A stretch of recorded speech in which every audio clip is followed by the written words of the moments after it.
En el electrocardiograma hay ondas y hay segmentos y hay intervalos. La onda, pues es toda deflexión, sea positiva, sea negativa. El segmento es una parte de línea isoeléctrica, una parte que separa dos ondas. Y el intervalo incluye onda y segmento. ¿Sí? ¿Por qué es importante? Porque toca aprenderse las medidas. Sí, señor. Toca aprenderse las medidas. Entonces, onda P representa despolarización auricular. Y pues mira aproximadamente esto, y ahorita manejamos lo que es la parte de los tiempos. Sigue un segmento acá, pequeñito, que es el PQ, o también se conoce como PR, es el mismo. Que ese segmento, digamos, es una línea isoeléctrica, y ese segmento, ¿qué representa?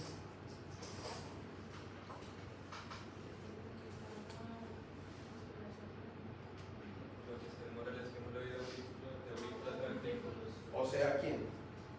¿A quién está representando ahí? Nodo auriculoventricular. Ese segmento nos está representando el tiempo que toma el nodo auriculoventricular en recibir el estímulo de los aurículos y enviarlo a los ventrículos. Por lo tanto, este segmento se va a prolongar mucho cuando tenemos bloqueos auriculoventriculares. ¿Listo?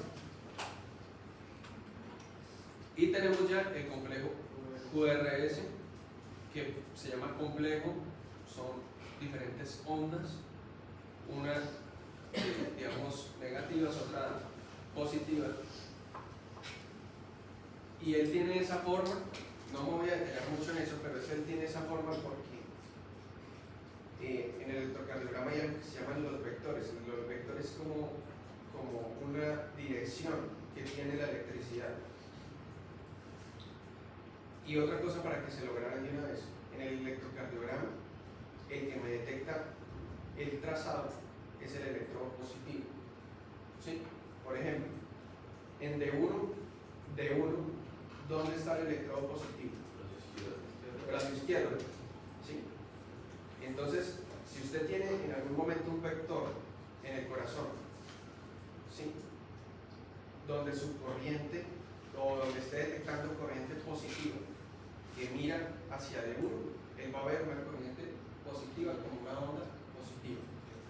Más adelante les explico lo de los vectores, pero imagínense una flecha. Entonces, en determinado momento, porque el complejo QRS tiene ondas negativas y positivas, porque en determinado momento el vector tiende a mostrarle caras diferentes al electrón positivo. Entonces, por ejemplo, si es B1, en algún momento el vector le muestra una cara negativa, en otro momento le muestra cara positiva. ¿Y eso qué representa? La corriente que se está moviendo por el ventrículo. Como los ventrículos no son uniformes, ¿sí? Por ejemplo, si ustedes leen Gayton por ahí, la onda Q tiene que ver sobre todo con la parte de la despolarización del septo. ¿Sí? Entonces, lo único que necesito que se meta en la cabeza ahorita es que QRS representa despolarización de los ventrículos, pero el QRS en sí mismo tiene a veces diferentes morfologías. A veces, por ejemplo, una sola onda R, ¿sí?, sería como una sola onda R predominante, o un QR, ¿sí?, y en algunas situaciones patológicas cambian, pero ustedes siempre tienen que saber identificar el complejo QRS. Profe, ahí la Q en un paciente que haya sufrido bastantes, o bueno, algún infarto sería más profundo. Esa es la onda Q que yo les decía, que en insuficiencia cardíaca uno mira que uno dice ondas Q patológicas. Normalmente la misma guía le dice a uno más o menos cuánto, pero dice que una onda Q mayor de dos cuadritos pequeños ya es una onda Q patológica y representa un infarto antiguo.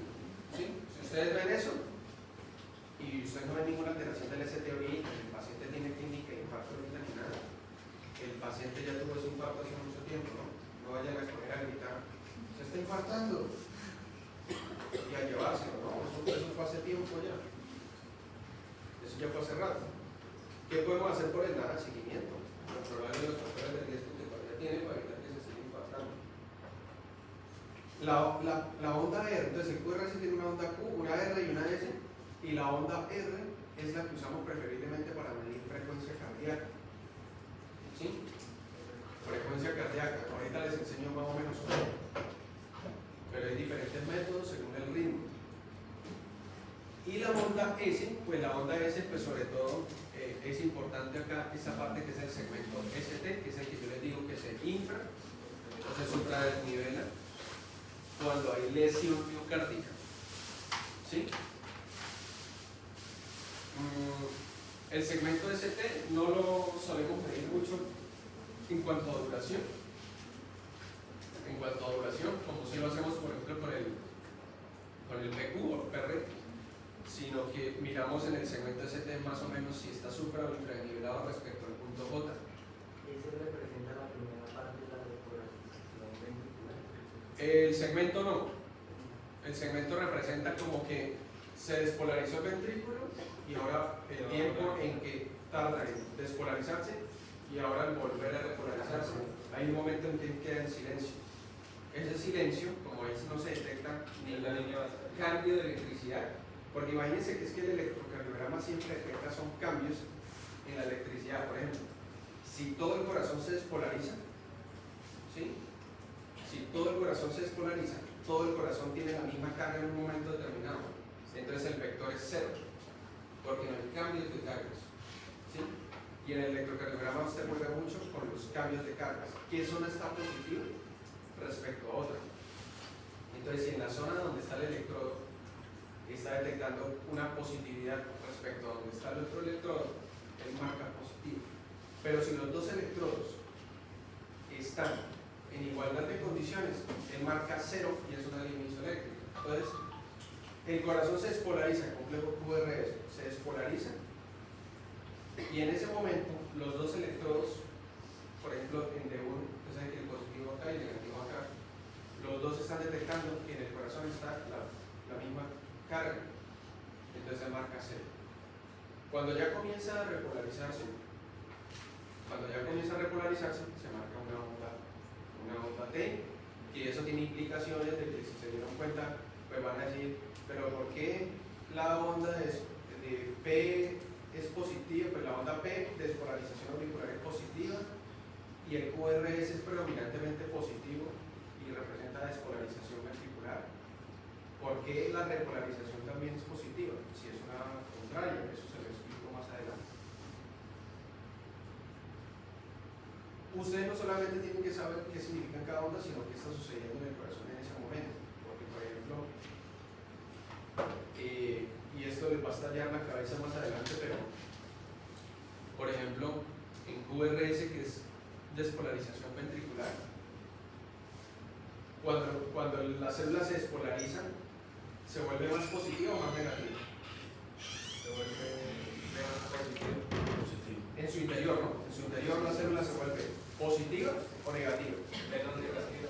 Bueno, esa sería la respuesta correcta, se vuelve menos negativa. ¿Sí? Porque en un estado polarizado de reposo, la célula, ¿cuánto debe tener más o menos en milivoltios de reposo? Menos 60. No, más. Miocárdica más.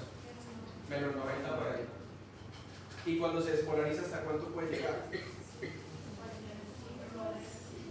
Miocárdica puede llegar incluso hasta 0 o menos 20. En el no, No, sin usar, sin más cortico, sin más estrecho el umbral. Entonces, apréndanse eso. Si tienen problemas con eso, se devuelven al capítulo 2. Creo que es 2 de Ayton, 2. De por Está el de transporte de membrana y está el que dice potencial de acción. Entonces lean el potencial de acción, solo demoran una tarde en eso. Y ahí les dice, el potencial de reposo es esto, y cuando la célula se despolariza sucede eso. Entonces cuando yo hablo de despolarización, la célula está cambiando su voltaje dentro de ella. Entonces ella tiende a volverse más positiva. ¿Sí? tiende a volverse positiva. Está menos 90, que es esa huella por allá. Está en menos 90 y tiende a cambiar más positiva, a volverse 0 o menos 20 o menos 30. Entonces, ¿qué sucede? La célula se vuelve, tiende a incorporar cargas positivas por dentro. ¿Por qué? Porque ingresa sodio. O sea que afuera se vuelve más que negativo. Entonces, realmente, cuando estamos detectando despolarización, ¿sí? La célula se está volviendo positiva, pero los electrodos a mí no me detectan lo que sucede dentro de la célula, me detectan lo que sucede en los líquidos corporales. Entonces, más adelante les voy a explicar por qué, si este electrodo, las células se están despolarizando, se están volviendo positivas por dentro y afuera se está volviendo negativo, ustedes van a decir, ¿por qué marca positivo? La diferencia sí, les voy a enseñar eso más adelante. Entonces quiero que tengan presente esas cositas. Tienen que jugar con qué está sucediendo. Partiendo de eso, ustedes deberían pensar, la onda de repolarización debería ser distinta. Porque si en despolarización la célula se vuelve positiva por dentro y los líquidos hacia afuera se vuelven negativos, en polarización o en repolarización, la célula debería volverse negativa y los líquidos afuera volverse otra vez positivos. Entonces el electrodo me estaría detectando cosas contrarias. En uno me estaría detectando negatividad y en otro me estaría detectando positividad. Pues, ustedes miran, tienen la misma dirección y dirección positiva. La onda T tiende a ser asimétrica. En la verdadera onda T, si usted escoge un electro, pues dice que si usted parte por la mitad de la onda T, ¿sí? Encontraría que no es completamente simétrico un lado del otro, que tiende a tener un lado que es más suave y el otro más inclinado. Normalmente no mide más de 2 cuadritos y medio, 3 de alto, pero depende de la derivada que ustedes estén viendo. Por ejemplo, en B2, B1, B2, a veces suelen haber ondas telar grandes y no necesariamente deben ser patológicas. ¿Listo? La onda T se va a alterar, por ejemplo, en situaciones como la de hipercalemia. Encontramos onda T picudas, altas, picudas con alto voltaje. ¿Sí? Se suele alterar también en la parte de los infartos. Puede también tener una onda T que se vuelve simétrica, tiene tendencia a ser picuda, o puede haber inversión de la onda T. O sea, esa misma onda T que están viendo la ven apuntando hacia abajo. Eso se lo explico en la parte de isquemia e infarto.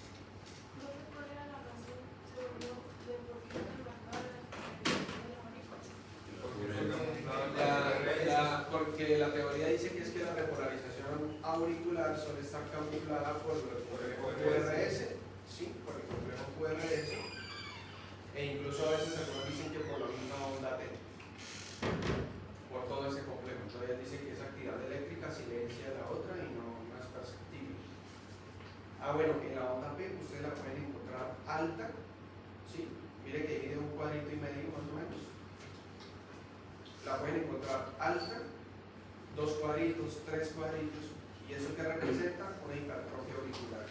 Cuando ustedes encuentran aumento del voltaje, miren arriba, en el eje vertical se mide milivoltio, el voltaje, y en el eje horizontal se mide el tiempo. Si usted nota una onda, ¿sí? Con mayor voltaje, normalmente mayor voltaje representa mayor músculo, mayor cantidad de miofibritas que se están despolarizando. Entonces, en el caso de la onda P, normalmente es una hipertrofia auricular por aumento de las presiones del llenado. ¿Sí? Si la onda T está suave. Ok, ya te digo. ¿Cómo? Si la onda T está invertida, pero la onda está positiva. La onda T está invertida, pero en otras derivadas está positiva. Esa zona, tocaría mirar que esa zona que tú tienes, en donde la onda T está invertida, probablemente se está isquemiando. Tiene una isquemia. O sea, puede haber derivadas en esta onda que está invertida. La onda T normalmente, la onda T casi siempre tiene la dirección del QRS. ¿Sí? La orden, en situaciones normales, debería tener la dirección del QRS. Profe, usted en este pasado nos había dicho que cuando estaba volteada era isquemia super picante. Sí, pero ahorita no les hablo de eso todavía, para que no les, digamos, no se pierdan tanto, pero sí, la inversión de la onda T representa isquemia y se juega con la parte que les dije la vez pasada, ¿se acuerdan? Subepicárdico, subendocárdico, según donde sea esa parte del músculo que se está isquemiando, podemos tener una onda T que es alta o una onda T que es invertida. La otra me dice, bueno, en situaciones de onda permeada normalmente representa esto, hipertrofia auricular, sobre todo a veces izquierda. Entonces lo que sucede es que se origina despolarización. Esta representa pues de las dos aurículas, ¿no? Y cuando trata de caer está la despolarización de la siguiente aurícula, que porque tiene un poquito más de músculo demora un poquito más en despolarizarse, entonces se ve como una M, ¿sí? Se ve como una M. Siempre que vean una onda PMA, piensen que hay hipertrofia auricular, sobre todo izquierda. Y también la pueden encontrar mellada y con aumento del voltaje, porque al haber hipertrofia auricular, con un poquito más de músculo, pueden encontrarla con aumento del voltaje. Señora. Usted no había comentado que también la onda se encontraba es prácticamente una cancelación de forma. Pues depende porque, por ejemplo,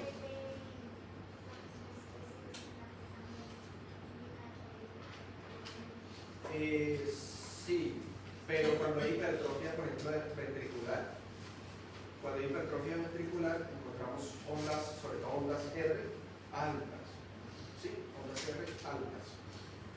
Y a veces podemos encontrar alguna alteración de la onda T, pero no necesariamente la vamos a encontrar tan alta como el complejo QRS, ¿sí?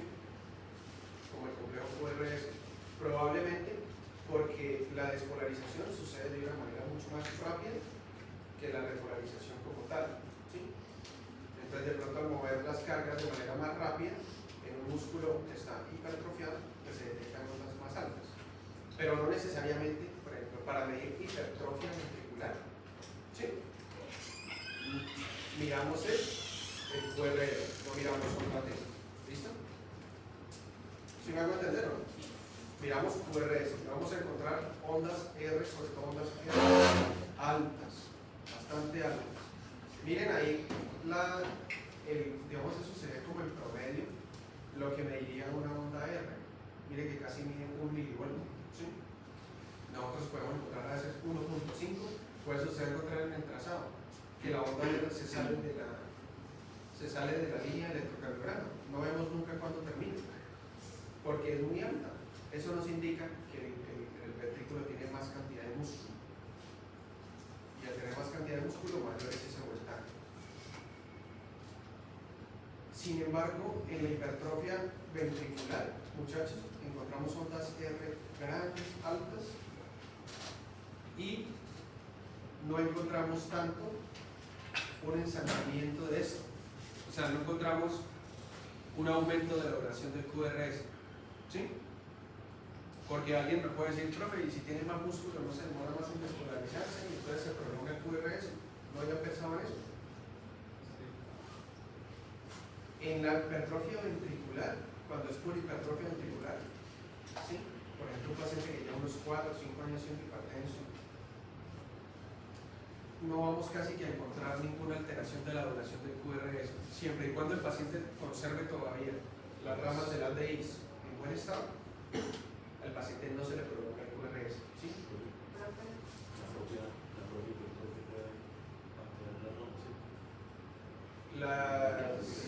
No necesariamente, ya si ahí comienzan a haber infartos o lesiones como tal isquémicas, ahí sí.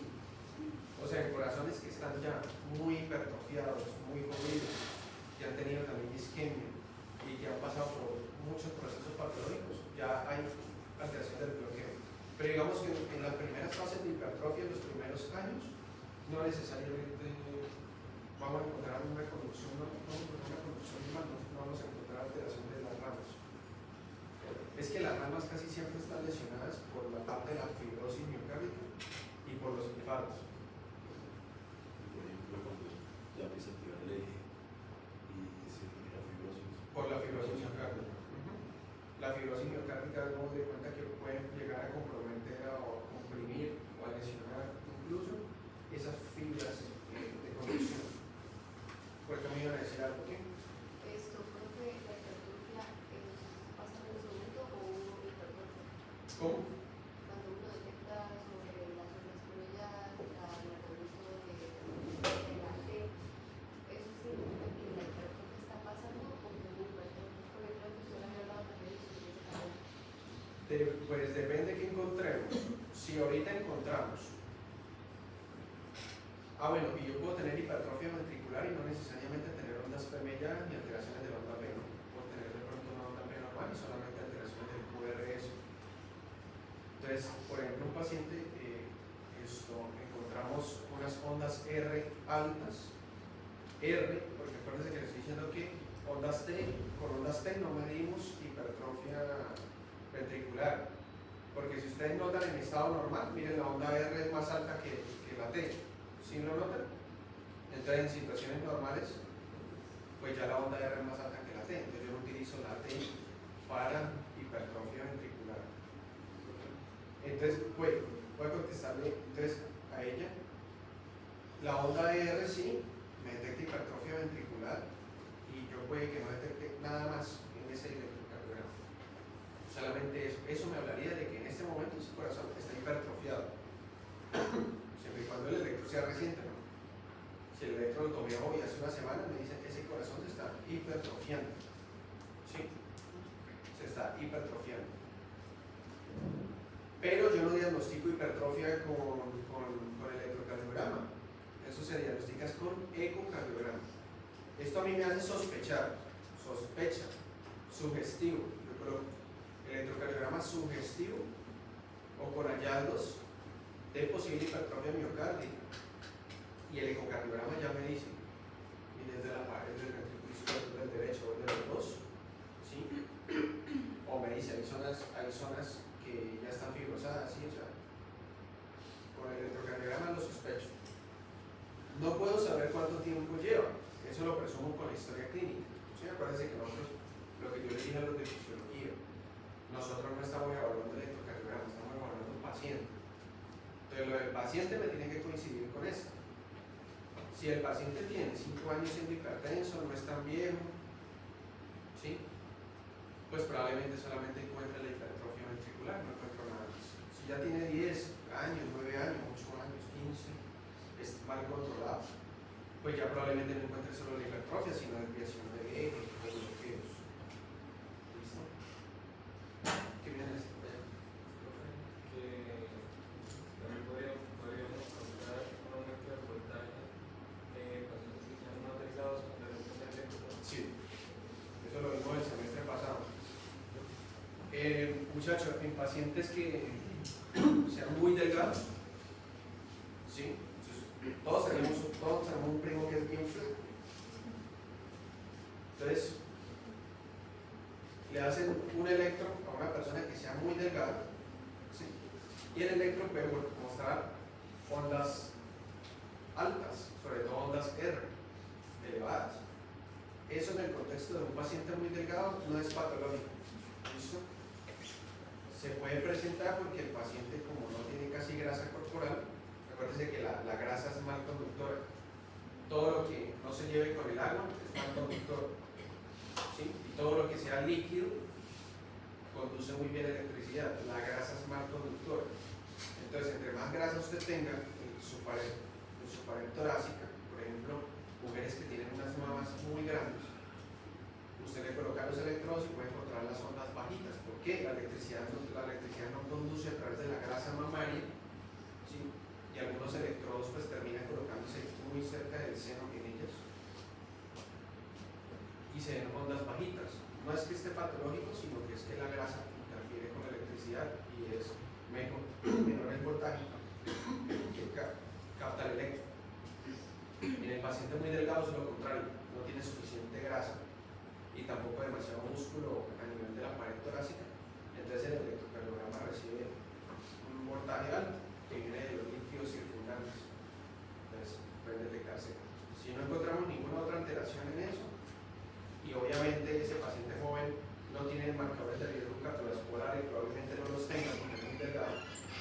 pues les vamos a decir, no, pues, es muy delgado y eso es una llanta que se puede encontrar. ¿Listo? En esos pacientes delgados suele ser tan así que a veces la onda T se pone grande, un poco más grande de lo normal, pues, pero porque se detecta más voltaje. ¿Sí? Entonces pueden pensar que es alguna hipercalenia, alguna cosa, pero el paciente no tiene sintomatología ni nada, entonces no vale. Acuérdense siempre, la clínica del paciente por eso. Porque a usted le va a pasar que cualquier familiar rompe pelotas, coge y le manda una foto, y aparte mal tomada y mala calidad, y un electro que ni siquiera le muestra qué derivada es. Y le dice, sobrino, ¿qué hay ahí? Y yo le digo, no, marica, o sea, mándeme una foto buena calidad, todo el trazado, ¿sí? El electrocardiograma es así, le tomo una foto a esto, de todo el trazado, y dígame qué tiene el paciente, porque le hicieron el electro, siempre es el contexto. No, lo hicieron porque está presentando, no, es que es mi suegra. Como me pasa a mí que tengo un chingo amigos y no, me consultan alguna cosa y mire qué tal cosa, no, es que es mi suegra. Y ay, ¿qué tiene la señora? No, tiene 69 años y fue con el médico que le palpita el pecho cada rato y siente como palpitaciones. Antes de ver el electro, yo que me imagino, bueno, una paciente de 69 años, probablemente hipertensa, probablemente sea diabética, probablemente tiene marcadores de riesgo cardiovascular, no sé cuánto pesa, no sé cuánto mide, no sé cuánto talla, pero probablemente ya por 69 años, mayor exposición a riesgo cardiovascular, y pues probablemente esté haciendo una fibrilación auricular y esas sean las palpitaciones. Luego miro el electro y me ubico en eso, a ver si está taquicárdica o a ver si tiene fluctuante y onda P que no es reconocible y un ritmo irregular, ¿sí? O si solamente puede que encuentre una taquicardia, ¿sí? O a veces puede que encuentre incluso ritmo normal e hipertrofia ventricular. Entonces un corazón más grande se contrae con más fuerza y en algún momento ella siente esa fuerza y la requiere como palpitaciones. Entonces siempre es el contexto clínico, ¿listo? Siempre es el contexto clínico, incluso las mismas guías de infarto les dicen los supra o los infra y las inversiones en onda T en un paciente en un contexto de un infarto agudo del miocardio o una isquemia. ¿Qué quiere decir eso? Un paciente que tenga dolor torácico, ¿sí? Que esté sudoroso, que esté taquicárdico, que esté con náuseas, con vómito y que tenga clínica que yo diga, eso probablemente es un infarto, ¿sí? Entonces la misma guía dice un paciente que tenga un contexto clínico adecuado. Porque muchos bloqueos de rama que por ejemplo se pueden confundir con un infarto y usted el paciente está quieto, está sentado y está tranquilo. Entonces siempre es el contexto clínico, ¿listo? Y entonces, bueno,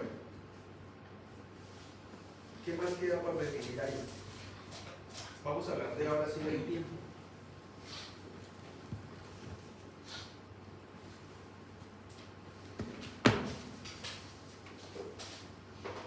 Entonces, por si no lo sabían, el trazado del electrocardiograma que ustedes ven ahí, eso no es tinta, sino eso es calor que se imprime en el papel termosensible.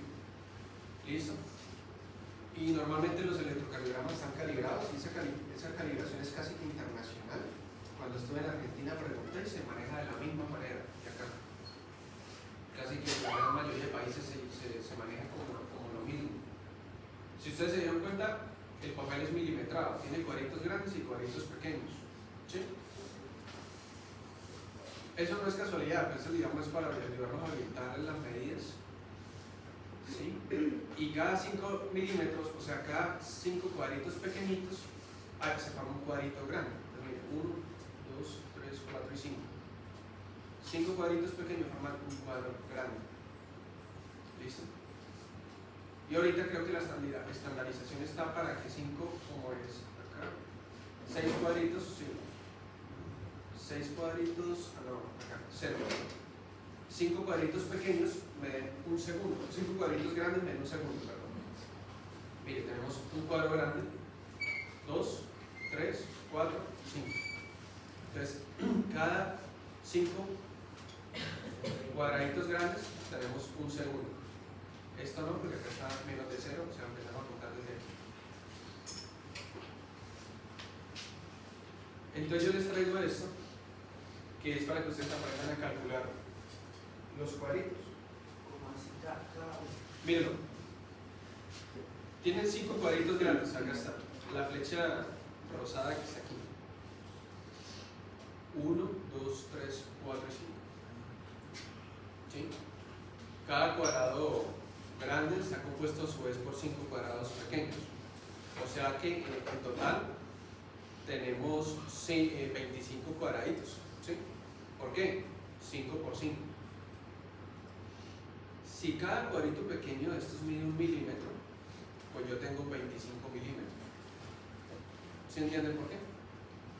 Bueno, cada cuadro pequeñito de estos que conforman un cuadro grande, cada cuadrito pequeñito mide 1 milímetro.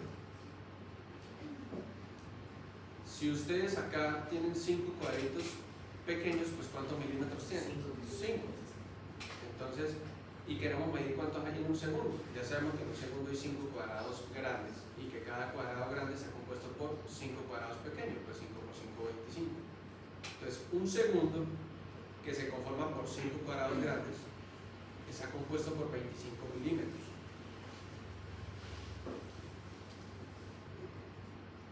Aproximadamente cada centímetro, ¿sí? O sea, cada centímetro sería que 2 cuadrados grandes de estos tendría 0.4 segundos. O sea que cada cuadrado grande de estos tendría 0.2 segundos. ¿Sí? O sea que cada cuadrito pequeño de estos tendría 0.4 segundos. Entonces, la moraleja final que quiero que se aprendan es, no se aprendan si quieren todos estos datos, apréndanse solamente este y apréndanse este último. Y aprendan siempre que cada cuadro pequeño mide 0.04.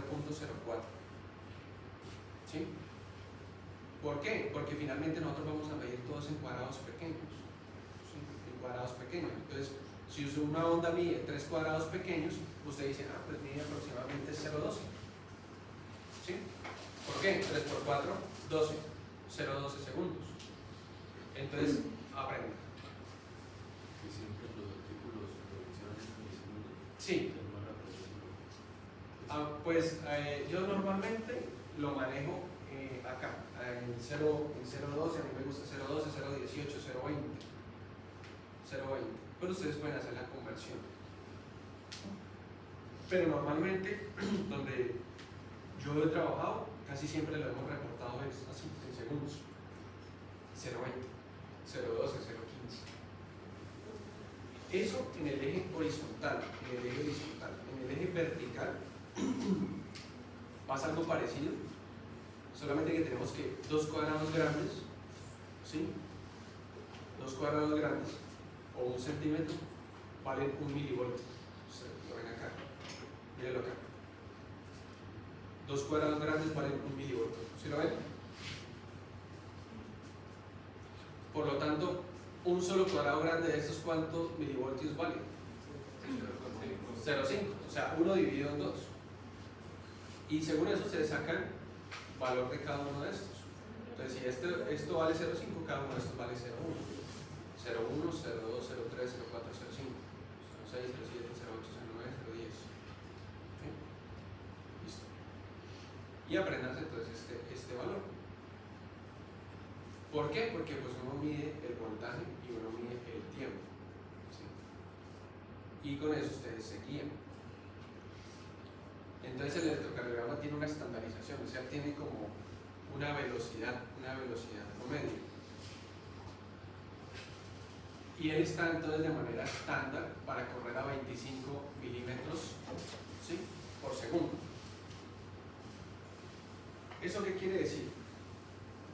Que básicamente en el electrocardiograma, en un segundo, el recorrido, le ponemos al paciente el electrocardiograma y un segundo después de haberlo colocado, el paciente ya ha recorrido esta distancia, ¿sí? O 5 cuadrados grandes. Eso. Entonces, según esto, pues me da el valor ese que ustedes están viendo acá, que les pedí que se aprendieran. Otra vez, esto más pura repetición.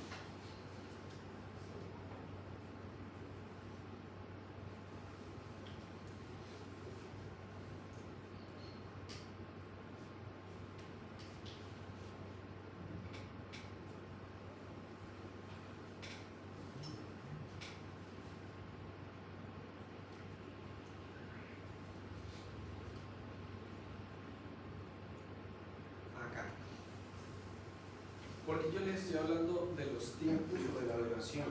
Porque ¿qué? Vamos a medir la duración de las ondas y de los intervalos. No necesariamente todas ellas, pero sí hay algunas que me interesan más que otras. Por ejemplo, si miramos lo que es el intervalo PQ o el intervalo PR, que vendría siendo lo mismo, yo normalmente lo refiero como intervalo PR. El intervalo PR que compromete onda P y segmento. ¿Sí lo ven o no? Onda P y segmento. Eso compromete el intervalo, mírenlo acá. PQ o PR se colocan como sinónimos porque desde la Q a la R no hay mucha distancia. Él normalmente suele medir aproximadamente unos 0,15, 0,16 segundos. Miremos si eso es cierto. 1, 2, 3, 4 cuadrados pequeños. ¿Sí lo ven? ¿Cuánto mide cada cuadrado pequeño? 0,04 por 4, 0,16. ¿Sí ven lo útil que es? Entonces yo normalmente cuando yo agarro un electro, yo digo, en promedio esto mide esto. Algunos libros, la mayoría de ellos dicen que un intervalo PQ o PR de 0,20 segundos en adelante ya es un intervalo que está prolongado. ¿Sí?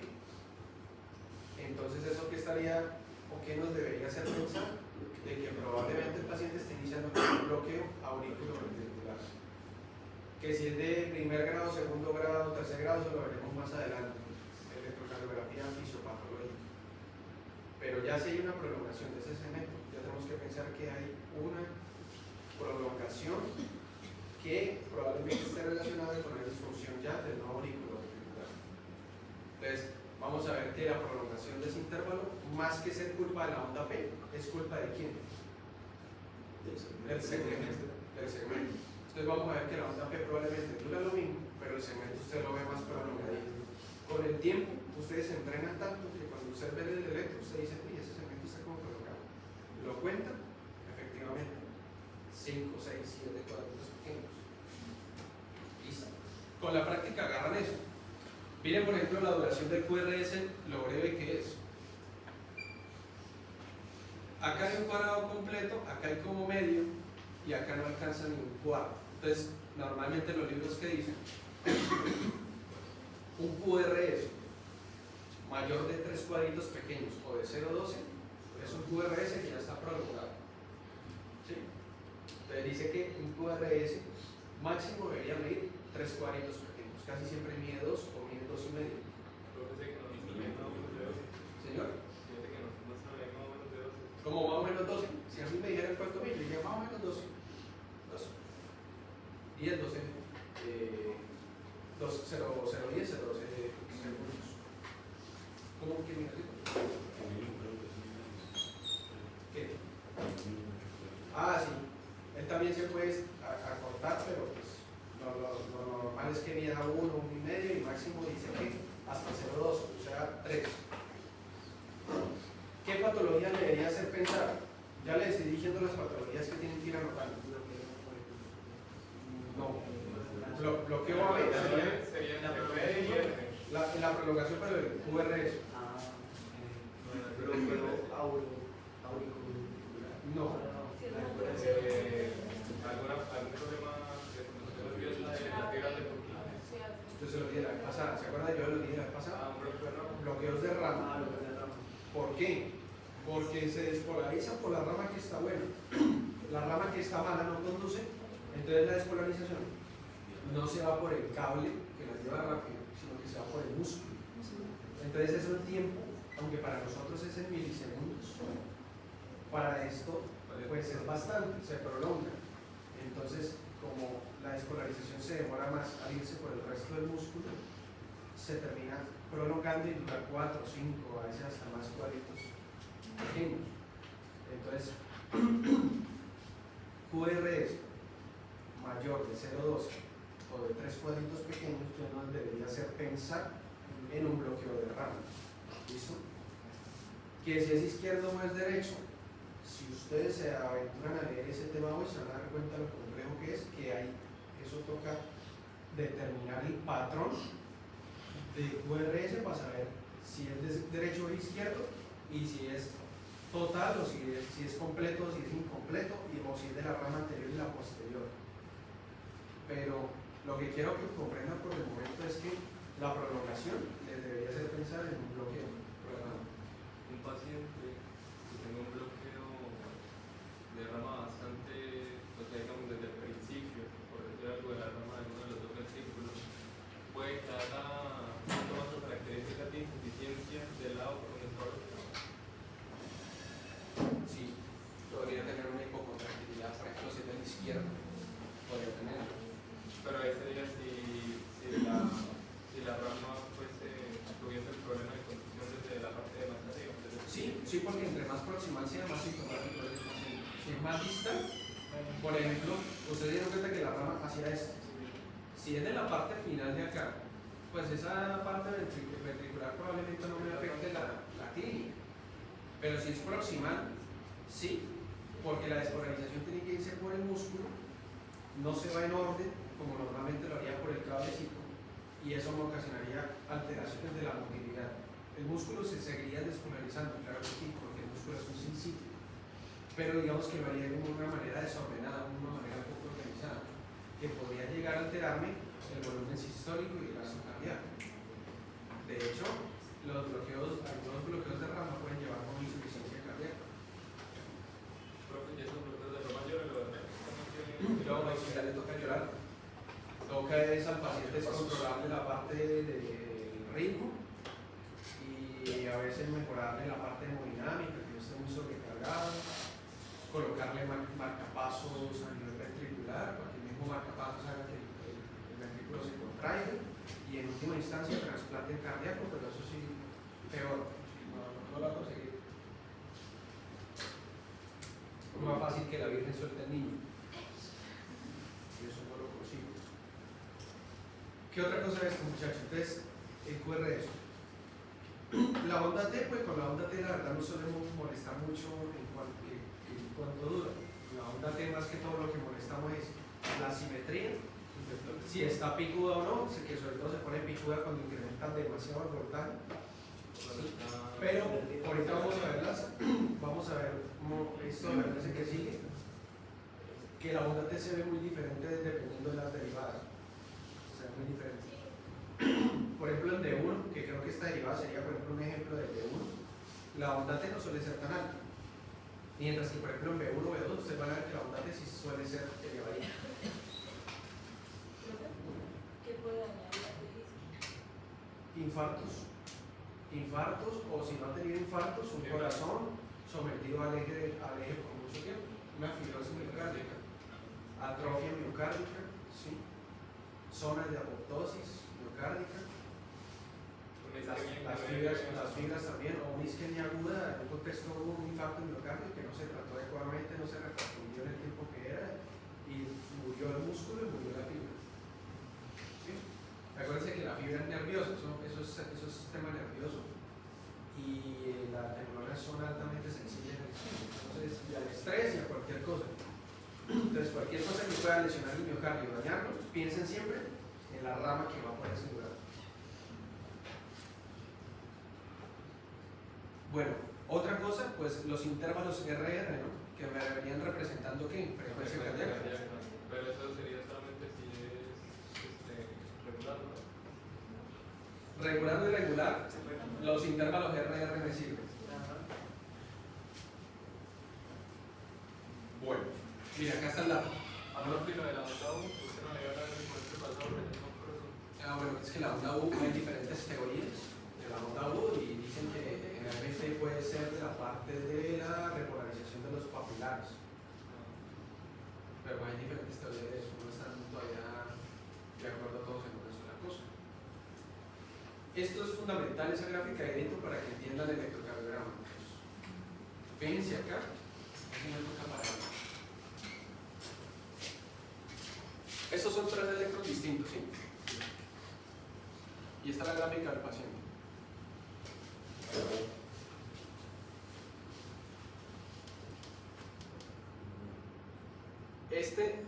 Mire que el electrocardiograma siempre tiene dos polos, ¿sí lo ven? positivo y negativo. ¿Sí lo ven ahí o no? Sí. El electrocardiograma siempre va a tender a marcarse hacia donde esté el, digamos, hacia donde esté el polo positivo, o el polo, o digamos, el polo positivo es el que me va a detectar a mí en el electrocardiograma de la onda, el polo positivo. O sea, por decirlo de alguna manera, el polo positivo es el que me avisa a mí si la onda es positiva o es negativa, dependiendo de lo que esté viendo. En este caso tenemos una porción de músculo, esto no es una sola célula, esto es un músculo, digamos un músculo cardíaco grande, y hay dos situaciones. Una, el polo positivo en este momento está detectando cargas ¿qué? Y el polo negativo está detectando cargas ¿qué? Entonces el polo positivo marca positivo y tendríamos una onda positiva. En este momento, acá, el negativo y el positivo están en igualdad de condiciones, no hay diferencia, entonces él marca 0. En este caso, en el electrocardiograma, ¿qué se marcaría? Una línea isoeléctrica. Y en este, el electrodo positivo está detectando una zona negativa y el electrodo negativo está detectando una carga positiva. ¿Sí? ¿Sí? No se vayan a confundir, ¿no? Que se está yendo acá porque está detectando, ¿no?, cargas negativas. Este está detectando la carga positiva y el que está detectando la carga positiva pues se va a inclinar hacia allá. O también pueden tomarlo de la siguiente manera: el electrodo positivo me está detectando cargas negativas y bota el marcaje hacia allá. ¿Eso en qué se va a representar? En una onda negativa. Una onda negativa. Vean siempre a dónde está el polo positivo. Y el polo positivo les va a decir dónde está la onda. El polo positivo tiene cargas negativas, se marca una onda negativa. Y más o menos lo que está sucediendo acá, pues es que ahí está.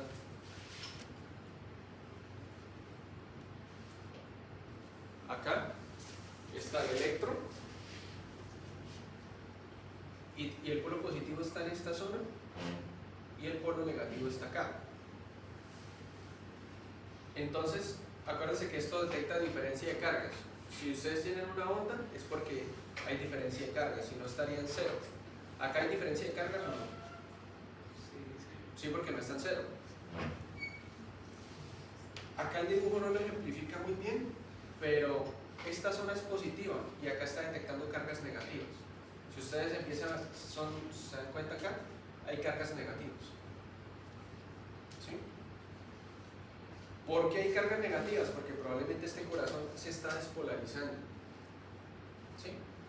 Este corazón se está despolarizando. Entonces, ¿qué sucede? Esta zona se está despolarizando, las células del corazón se vuelven por dentro más positivas, y afuera se vuelve más negativo. Entonces este electrodo está en una situación más negativa que este, porque acá la despolarización todavía no se ha detectado. Este electrodo todavía está nadando en cargas positivas. Entonces en ese primer momento el electrocardiograma detecta y dice: el positivo está más positivo que el negativo, o el electrodo positivo está detectando cargas más positivas que el electrodo negativo. Entonces en ese momento el electrocardiograma se marca positivo, una onda positiva. ¿Sí? ¿Por qué les explico eso? Pues porque por eso, para que aprendan el electrocardiograma. Profe, nunca habrán dos negativos. ¿Nunca hay qué? Dos negativos. No, porque no detectaríamos cambios de carga.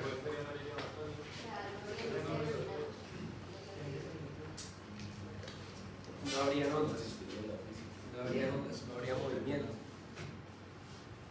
Esto, entonces, son las derivadas.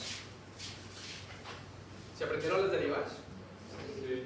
Entonces, de 1 allá, ¿dónde está colocado? Electrodo positivo, mano izquierda, electrodo negativo, mano derecha. apréndaselo, esto normalmente lo hace enfermería, pero hay enfermeras que son muy caídas del saco, ¿verdad? Y uno está en un turno, le pasan un electro que ya saben que tomaron mal y se lo pasan para que usted lo interprete. Y no le dicen nada. Y entonces se dice, esta mierda no tiene sentido. Y usted empieza a tratar de encuadrar lo que está viendo en una patología. ¿Y es por qué? Porque la señora invirtió los electrodos. ¿Por qué? Porque no recuerda cómo hacerlo. Eso es trabajo de ellas, pero yo les recomiendo que se lo aprendan. Porque a veces ustedes están en un rural, les toca con alguna enfermera que esté haciendo de pronto también rural, a veces ellas son muy nerviosas y hacen las cosas mal. Entonces, si usted sabe, pues usted los coloca. Eso no tiene mayor ciencia. Son unas pincitas que traen una parte como de metal. Y usted abre la pincita y la coloca aquí, la otra en las piernas. Y los precordiales son chupitas. Usted presiona la chupa y crea un vacío, la coloca en la piel y ya se pega. Solamente se tiene que guiarse anatómicamente dónde está. Entonces, de 1, electrodo positivo acá, electrodo negativo acá. ¿Sí?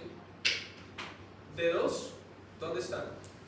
Miren, de 2, el electrodo positivo está acá. Y, perdón, este es de 3. El de 2, acá, el electrodo positivo está aquí. Y este no suele tener esta dirección. No había negativo, pero ¿Cómo? ahí no había negativo. ¿Qué? En el La dirección de 2 es de brazo izquierdo, perdón, de brazo derecho a izquierda. Es que hay en la imagen muestran que el negativo lo están colocando en la mano derecha. Esperen si lo cuadro. Sí. El de 2, el negativo, no, el de 2, el negativo, siempre va en el miembro superior, porque en lo que es de 2 y de 3, el positivo siempre suele ir en la pierna, porque esa es la dirección del vector cardíaco. Acuérdense que la D2 es la derivada que más se parece al eje de dirección cardíaca. Entonces, D2 suele ir entonces el electrodo negativo en el brazo derecho y el positivo en la pierna izquierda.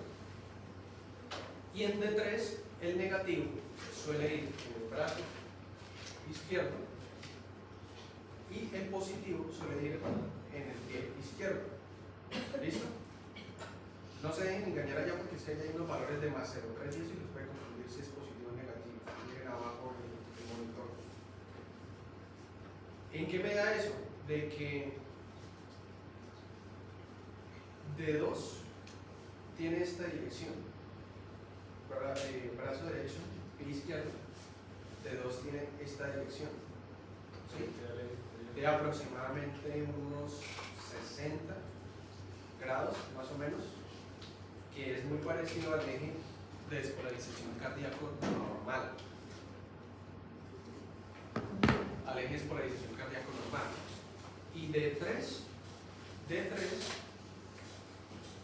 ya suele tener una inclinación parecida en el sentido que va hacia abajo, ¿sí? Pero ya digamos suele tener ya aproximadamente unos 110, 120 grados. Acuérdense que estas derivadas se llaman bipolares, ¿no? Suelen tener un polo negativo y un polo positivo. Hay unas que se llaman las unipolares, que prácticamente tienen un polo positivo, pero ustedes van a ver que a veces colocan otro electrodo que no es que sea negativo, sino es como si fuera un polo a tierra, ¿no? Como algo neutro. Entonces, estas son las bipolares. Y en este caso, por ejemplo, la D1 estaría viendo cara lateral al también acá. Esto sería D1, ¿cierto? De hecho, acá se lo marca, mire con el número. D1 entonces tiene esta dirección, entonces estaría viendo la cara lateral alta del corazón. Esto. ¿Sí? Entonces la parte, sobre todo ventricular izquierda, alta. D2 tendría esta inclinación. Miren, por eso es que se parece tanto al eje cardíaco, porque el corazón se despolariza de derecha a izquierda y de arriba a abajo en esta dirección. Y esta es la dirección que tiene el D2. Entonces, de estas tres, D2 casi siempre es la que se parece más al eje cardíaco normal, ¿no? Porque si tiene una desviación del eje, pues ya no. D2, miren, D2 va acá. Muchachos, otra cosa, donde está el electrodo positivo es que ustedes ven la cara. Entonces, como el electrodo positivo en D1 está en el brazo izquierdo, pues ustedes ven la parte izquierda del corazón, cara lateral alta. Por lo tanto, D2 y D3, ¿qué cara ven del corazón? Inferior. Entonces usted se imagina donde está el electrón positivo, usted se imagina como una cámara, ¿sí?, que capta esa cara en específico del corazón. Entonces D2 y D3 están fotografiando la cara inferior del corazón. Mire que la cara inferior va sobre todo a expensas de quién? Ventrículo derecho. ¿Y quién es el que irriga el ventrículo derecho? Coronaria derecha. ¿Ven? Entonces, el ventrículo izquierdo, mire que tiende a ser una cara lateral y tiene cara lateral alta y lateral baja. Las derivaciones unipolares, entonces se encuentran ABR, ABF y ABL. La A es de ampliada. Ampliada. Entonces, los electrodos, por ejemplo, en ABL se coloca en el brazo izquierdo. En ABR, brazo derecho. ABF, foot y izquierdo otra vez. Lo mismo. Entonces, ABF, ven qué cara. Cara inferior. O sea que cuando ustedes quieren ver cara inferior, ¿qué derivadas van a ver? D2, D3 y ABF. Si ustedes tienen un infarto de cara inferior, por lo menos 2 de esas 3 deberían encontrar supra o infra o isquemia, ¿sí? Por eso en las vías de infarto les dicen en 2 derivaciones contiguas. Contiguas no es que estén al lado, que por ejemplo acá está el trazado D1 y acá sigue B5 y se dicen, estas son contiguas porque están al lado una de la otra. Misma cara. Contiguas es que dan la misma cara. Y cara lateral alta, entonces D1 y ABR y ABR estaría viendo en parte de la cara derecha. Pero cuando nosotros sospechamos que el paciente pueda tener un infarto, ¿sí?, en parte derecha uno puede pedir unas derivadas, unas precordiales derechas, ¿sí? Así como colocan las precordiales al lado izquierdo, pueden colocar hacia el lado derecho. Eso sobre todo en algunos infartos posteriores y, digamos, uno a veces encuentra solamente alteraciones en ABR, uno dice, uy, esto, ¿sí?, que se pueden estar infartando porciones específicas de la parte derecha que no son detectadas ni con ABF ni completamente con ABR, entonces uno pide las precordiales derechas, pero no lo he visto que lo pidan tan frecuente. Bueno, y obviamente esto son los polos positivos. Polo positivo acá, polo positivo acá y polo positivo acá. Y las derivaciones precordiales. Sigámoslo.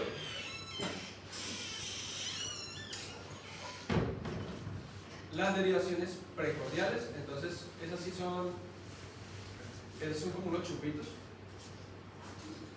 Son como unos chupitos y ya vienen marcadas.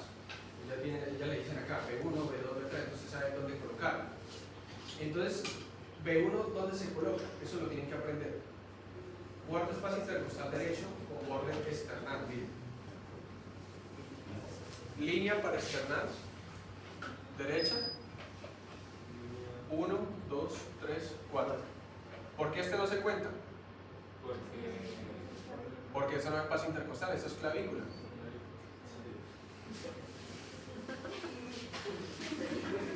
Miren, esto es manubrio del esternón, clavícula, cuerpo del esternón. ¿Cómo se llamaba esto? Sí, espera. Es con C, ¿no? Acá se forma un ángulo. Con C, es con C. Lewis. Sí, de Lewis. Ángulo de Lewis. Entonces, cuarto espacio intercostal. B2, ¿dónde se coloca? Pues digamos como si fuera un espejo. ¿Sí? Cuarto, pero del lado Del izquierdo. lado izquierdo. Entonces, cuarto espacio intercostal, borde externo izquierdo, se coloca P2. O sea, ustedes ubican el esternón, van contando. Y la vejícula, 1, 2, 3, 4, derecho, PAC, B1. Frente a B1, colocan B2. Miren que no lo coloquen encima del esternón, sino al lado. Y habría que encontrar. B3, entonces dicen entre B2 y B4. Entonces yo lo que hago a veces cuando anatómicamente se me dificulta un poco guiar, el paciente de pronto sobre eso, o una paciente tiene una mama muy grande, entonces yo digo, bueno, voy a buscar B4. Entonces B4, ¿dónde va? En 5 espacios. Entonces B4, sí, va más o menos quinto espacio intercostal, ¿sí? Con línea medio clavicular. Entonces, yo coloco, ¿qué es lo que yo hago? Yo coloco B1, B2, me salto a colocar B4, busco línea medio clavicular y coloco quinto espacio intercostal, línea medio clavicular y coloco ahí B4, y en medio de B4 y B2 coloco B3. Lo coloco ahí, tac. ¿Listo? B5 normalmente va al ladito de B4. Y la línea. ¿Sí? Y pues normalmente para ubicarlo, pues para dar una referencia anatómica, dice que línea axilar anterior. Ustedes se acuerdan de la anatomía de la axila con el profe Ferreira, y la anatomía de la axila era bastante compleja, las divisiones, las líneas, pero uno tiene una línea axilar anterior, una línea medio axilar y ya una posterior. Entonces, B5, ya colocamos B4, B5, ¿cómo? Que esa era una imagen de teórica del primer paquete de diapositivas. Entonces, B5 se coloca entonces al ladito de B4, pero ustedes mirando, porque ya sabemos que B4 estamos en quinto espacio, entonces colocamos B5 con línea axilar anterior. Y B6, entonces ya B6 contamos un espacio intercostal abajo. Toque ahí donde está, o sea, sentir la costilla, pues en ese espacio, entre costilla y costilla, uno abajo, B6, y B6 ya sería con línea medio axilar, más para acá. Con pacientes que, yo sobre todo con pacientes que tienen mamas muy grandes, se me dificulta, uno, porque me distraigo, y dos, porque es muy difícil orientarse anatómicamente, porque uno tiene que empezar, ¿sí? Mientras que si una paciente de pronto muy delgadita, que no tiene las mamas tan grandes, prácticamente con solo mirarla uno se guía la anatomía. No hay que seguirse lejos. Ya que una cosa de una cirugía. Sí.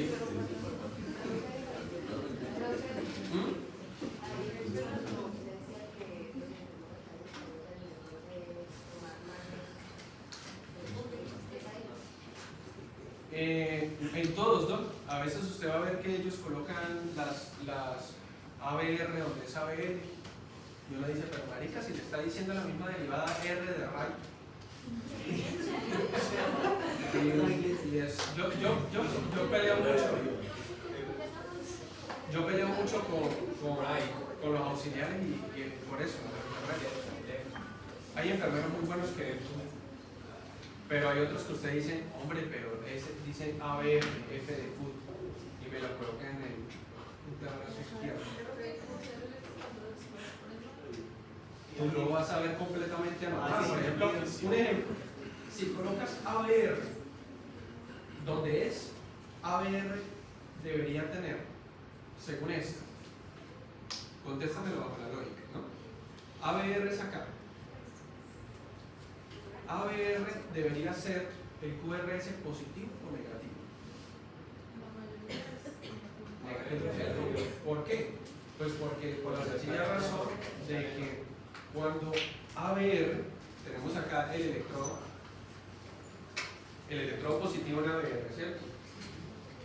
El electrodo positivo está acá. Cuando inicia la despolarización, esta zona derecha del corazón es la que se despolariza primero. O sea, la que primero tiene cargas negativas en el exterior, porque en el interior está positivo. Eso quiere decir, ¿sí?, que esta zona respecto a las demás está negativo, porque acá como todavía no empezó a despolarizar eso, está positivo. Entonces, ABR en su onda de despolarización es negativo. Si tú colocas ABR acá, pues el que se va a volver positivo. Tú vas a marcar, uy, ABR positivo, este mantiene una desviación del eje a la derecha, la perrona. Y aparte coloca ABL acá. Claro, sí, está con una desviación extrema derecha, aunque para desviaciones utilizamos otras derivadas. Entonces, eso es lo que puede suceder, por ejemplo. ¿Sí? Se forma un caos, entonces se empieza a pensar en patologías que puede estar sucediendo. Y es que el jefe pues, no se acordaba y le entrega así como, no. Entonces, eso es lo que sucede.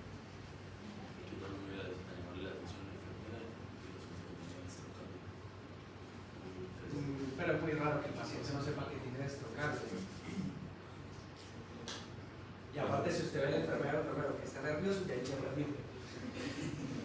Y lo otro, si usted sospecha que está mal tomado, usted le dice, jefe, tómese otra vez, usted mira.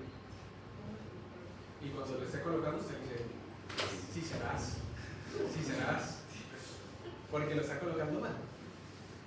Entonces le toca tomarse usted el tiempo, se pone en la sala de urgencia y mirar cómo lo está tomando, pedir que se lo tomen de nuevo.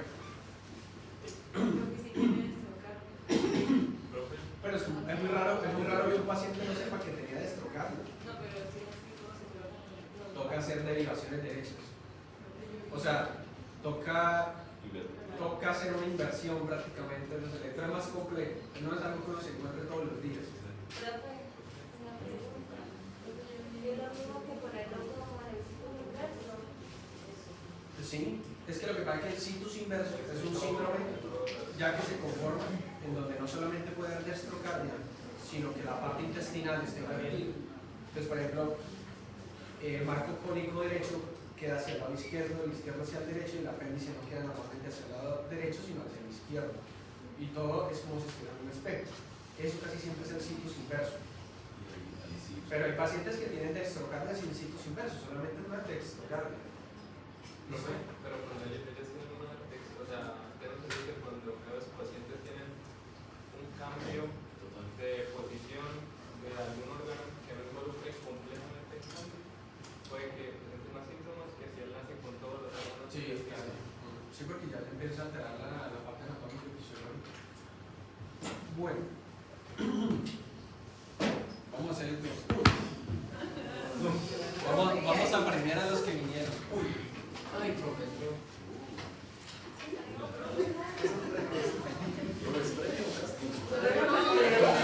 Es facilito.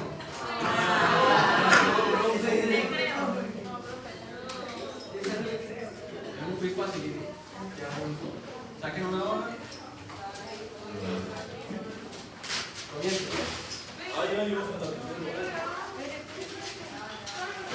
10 minutos.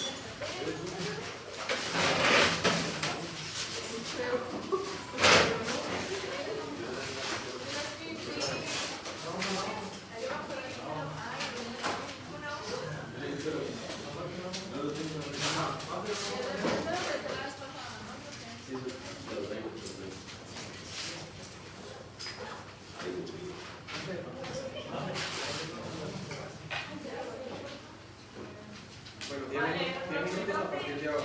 Profe, ¿me puede decir que es una casa de... Se la va a leer, profe. En la insuficiencia del corazón bajo, la situación más frecuente es la disfunción discográfica. Ocasionada por dificultades en el cargo para relajarse lo suficiente para permitir el llenado de la verdadera recuperación. Ya está corriendo, ¿no? 10 minutos en punto y recojo en el sitio de... Esta si no está completa no vale. La segunda. Nombrarlos. Sí, solo nombrarlos.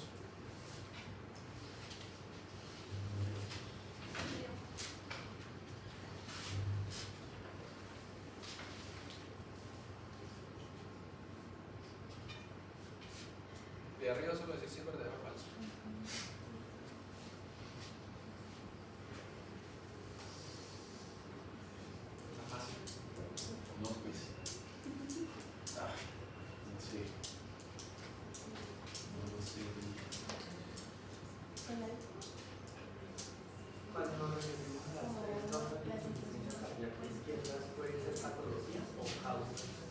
Son patologías, tienen que ser patologías porque sí, estamos hablando de insuficiencia cardíaca.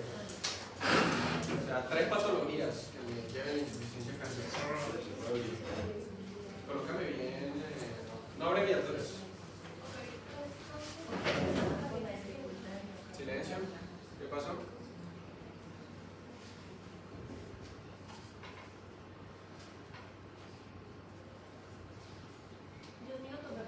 Sí, 10 minutos ya está acompañando. Ya queda como un nueve.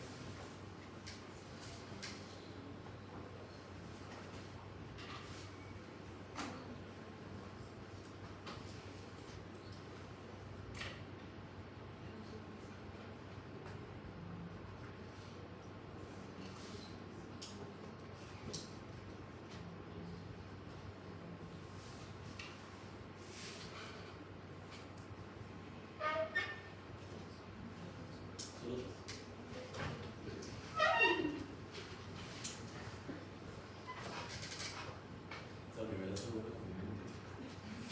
No, pero eso fue comentarios no son buenos. Y se la saca tal cual del libro, porque a menos que lean el libro.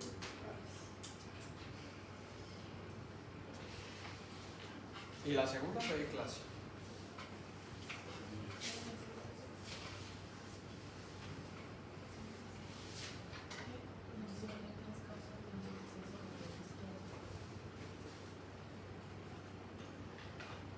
Pero si uno con la patología le puede hacer como la explicación de cómo llegó a la insuficiencia.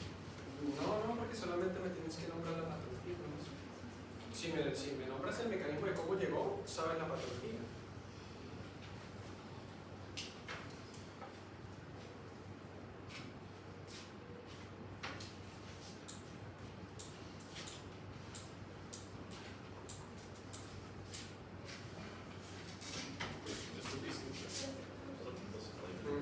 Sí. Sí. 3 causas, 3 causas.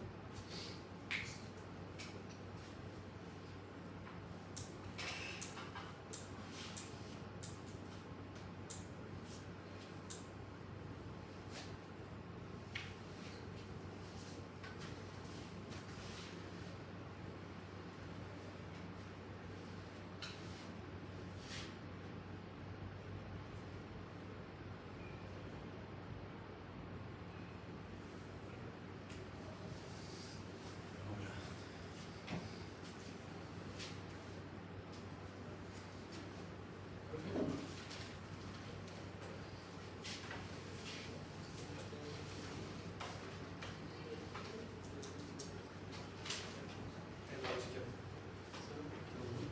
Lado izquierdo. Ahí para adentro.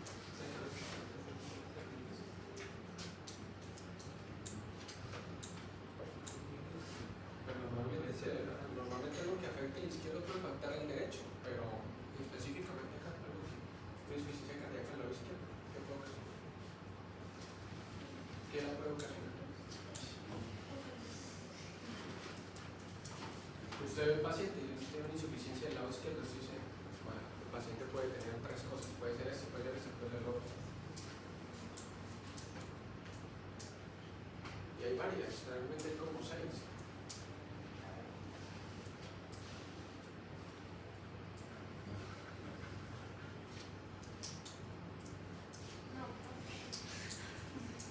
Pero las hablamos que días casi que las detallé casi que una por una.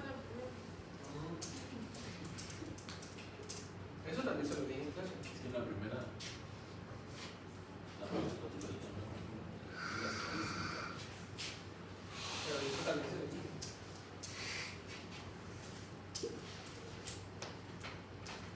Y si va por ahí. Ya, están como cabeceando mucho.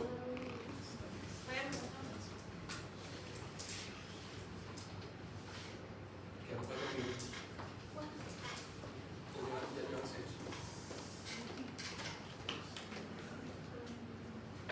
Sí, es falso verdadero, no más. Sobre la patología, no tiene que colocarme mecanismo ni nada, solamente nombrarme la patología.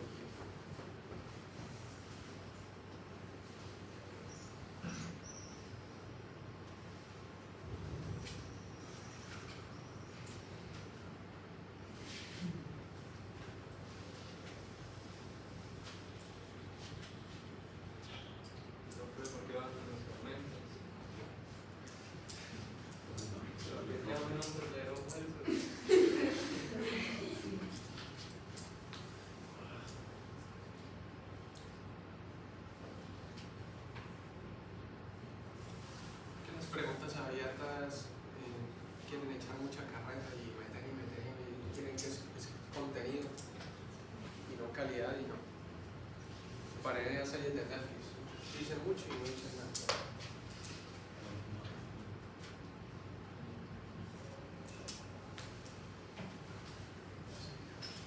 ¿Cuál es el libro? ¿Cómo? ¿Cuál es el libro? La primera parte del libro está.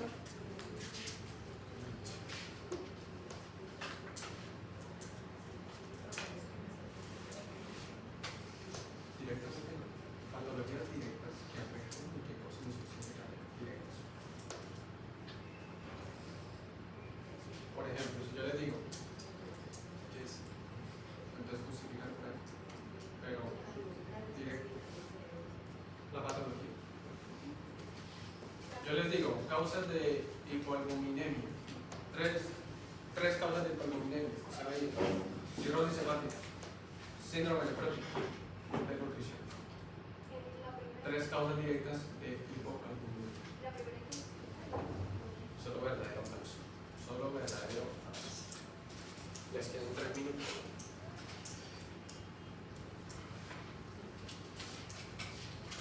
Coloquen nombre y afinen detalles porque ya 10 minutos recogemos.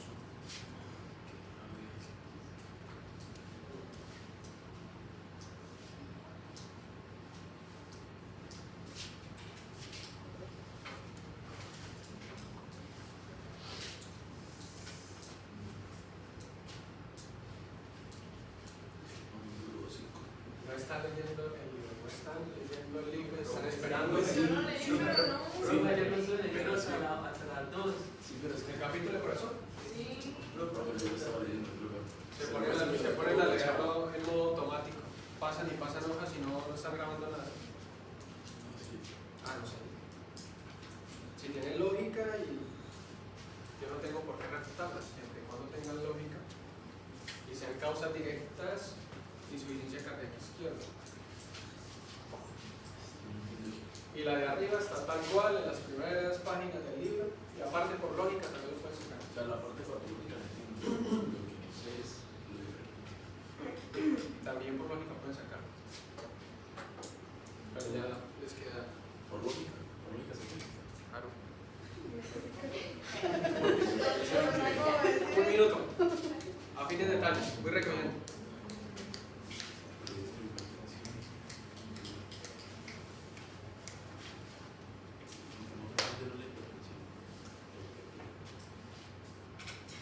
¿Listo?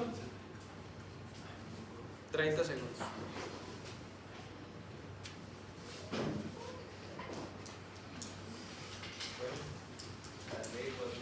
De atrás hacia adelante. Los comunes contra Reclamos. Ahorita le digo.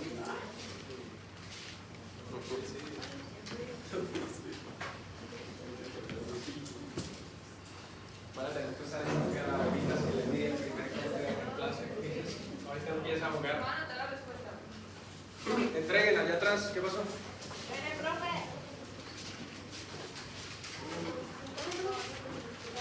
¿Lista no pasaron hoy?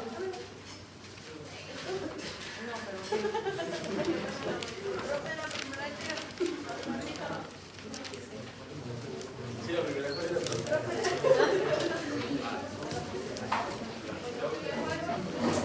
doctora, por allá.